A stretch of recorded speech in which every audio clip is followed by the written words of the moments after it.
এই যে শবে বরাত আসছে, ভাগ্যে ভালো কিছু লেখা হয় শবে বরাতে, এই বিশ্বাস থেকে হুমড়ি খেয়ে মানুষ মসজিদে আসে।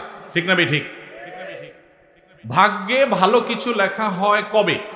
একটা হলো মানুষের সৃষ্টিরও 50,000 বছরে আল্লাহ তাআলা ভাগ্য নির্ধারণ করেছেন। আরেকটা হলো প্রতি বছর যেই রাতে আল্লাহ কোরআন নাজিল করেছেন, আল্লাহ সূরা দুখানে বলেছেন, সেই রাতে অর্থাৎ লাইলাতুল কদরে আল্লাহ তাআলা সব গুরুত্বপূর্ণ বিষয় ধার্য করেন।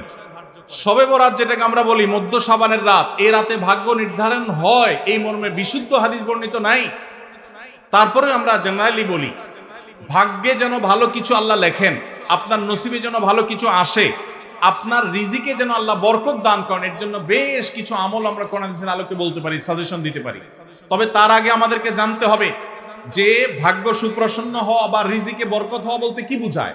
ভাই, রিজিকে বরকত হওয়া বলতে বোঝায় আপনি যা কামাই করবেন এর ভিতরে আল্লাহ তাআলা কল্যাণ দিবেন, যা কামাই করবেন এর ভিতরে বরকত হবে।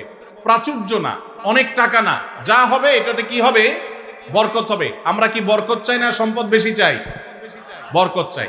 বরকত যদি চান, এক নম্বর হলো ঈমান এবং তাকওয়া লাগবে। আল্লাহ বলেছেন ওয়ালাউ আন্না আহলাল কুরআ আমানু ওয়াত্তাকাও লাফাতাহনা আলাইহিম বারাকাতিম মিনাস সামা।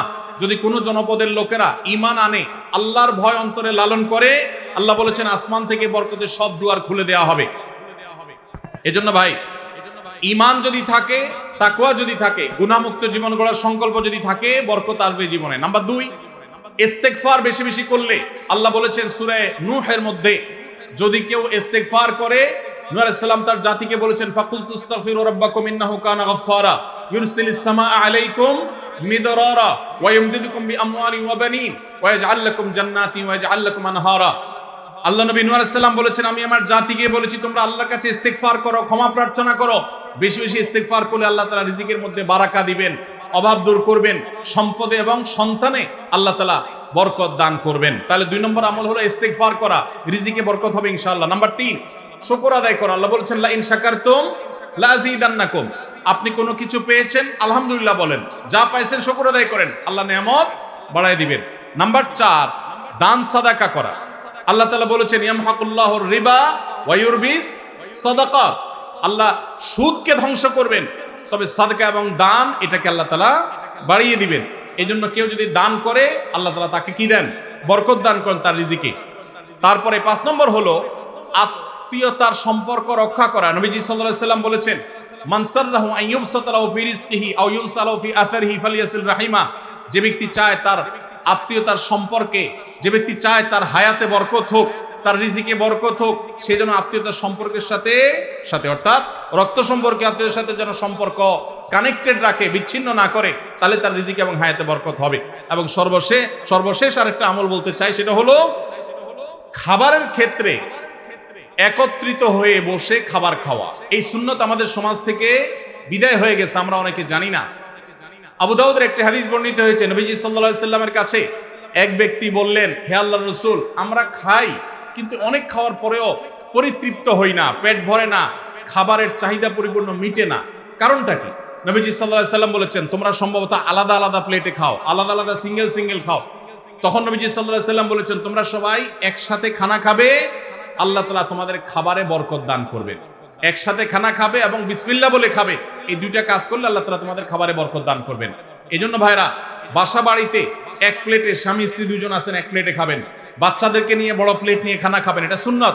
নবীজি সাল্লাল্লাহু আলাইহি সাল্লাম উৎসাহ দিয়েছেন, কিন্তু আমাদের সমাজ থেকে এটা এখন হারিয়ে গেছে, নাই বললে চলে। আমরা সবাই যার যার মতো খানা খাই। এজন্য এই কাজটাও আমাদের আমলে, আমাদের রিজিকে, আমাদের হায়াতে বরকত এনে দিবে ইনশাআল্লাহ। সর্বশেষ প্রশ্ন, আকিকা না দিলে কি শিশুর বিপদ কাটে না? আকিকা না দিলে শিশুর বিপদ কাটে না এমন কোনো কথা কোরআন হাদিসে নাই। তবে আকিকা দেওয়া এটা গুরুত্বপূর্ণ একটা আমল। আল্লাহ কাউকে পুত্র সন্তান দান করলে 2টি ছাগল, আর কন্যা সন্তান দান করলে 1টি ছাগল জবে করা, এটা নবীজি সাল্লাল্লাহু আলাইহি সাল্লামের সুন্নাহ। এটা জন্মের 7ম দিনে, না হলে 14তম দিনে, না হলে 21তম দিনে করবেন। সেটাও যদি কোনো কারণে না হয়, পরে যে কোনো সময় করলেও আদায় হয়ে যাবে। এমনকি কারোর শিশুকালে যদি আকিকা দেওয়া না হয়, বড় হওয়ার পরে তার আকিকা দিলেও আদায় হয়ে যাবে।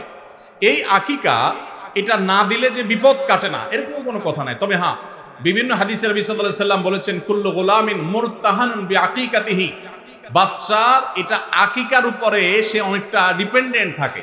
এই হাদিসের ব্যাখ্যায় অনেক মুহাদ্দিসরা বলেছেন আকিকা না দিলে, আকিকা দেওয়ার ফলে সে বিভিন্ন ক্ষয়ক্ষতি থেকে বেঁচে থাকতো। অনেকে বলেছেন শয়তানের কুমন্ত্রণা থেকে বেঁচে থাকে আকিকার মাধ্যমে, এটা থেকে সে আর বাঁচতে পারে না, ওই ক্ষতি তাকে স্পর্শ করার সম্ভাবনা থাকে। তবে কেউ আকিকা দিতে পারলো না, অন্য কোনো আমল করলো তার সন্তানের জন্য, আল্লাহ তাআলা তাকে সেভ করতে পারেন, এমন কোনো কথা নাই যে আকিকা না দিলেই তার সন্তানের বিপদ কাটবে না। তবে আকিকা দেওয়া উচিত, এর মাধ্যমে সন্তান নানাভাবে উপকৃত হয়, নানাভাবে সেভ থাকে, নিরাপদে থাকে। আল্লাহ আমাদের যাদের সামর্থ্য দিচ্ছে তাদেরকে আমল করার তৌফিক দান করুন। জাযাকুমুল্লাহ খাইর। এরপরে প্রশ্ন হলো, গ্রামের নাম কৃষ্ণপুর, অতএব কারণে মসজিদ ও মাদ্রাসার নামের পূর্বে কৃষ্ণ শব্দটি ব্যবহার হচ্ছে, এতে গ্রামের লোকদের করণীয় কি? কোনো অসুবিধা নাই ভাই। কৃষ্ণপুর ইসলামিয়া হাফিজিয়া মাদ্রাসা, কৃষ্ণপুর বাইতুর রহমান মসজিদ, কথার কথা, কোনো অসুবিধা নেই। জায়গার নাম যেটা আছে সেই নামের মধ্যে যদি কোনো আপত্তিকর কোনো শব্দ থাকে যেটা মুসলমানের বিশ্বাসের সাথে যায় না, জায়গার নাম হিসাবে সেটা উল্লেখ করলে গুনাহ হবে না।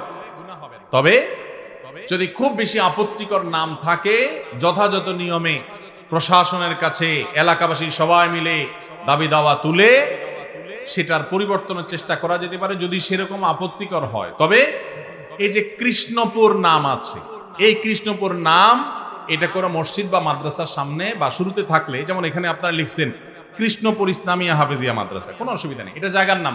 ঠিক একইভাবে কৃষ্ণপুর কথার কথা বাইতুর রহমান মসজিদ, বাইতুল করিম মসজিদ, জায়গার নাম লিখেছেন, কোনো অসুবিধা নেই।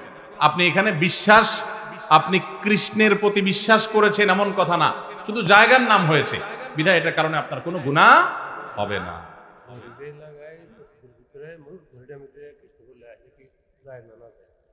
আর মুরব্বী বলছেন যে ঘড়ির মধ্যে ওই শব্দ লাগায় দেয়, সেই শব্দ আপনার মসজিদের মধ্যে থাকে, এটা অনুচিত কিনা?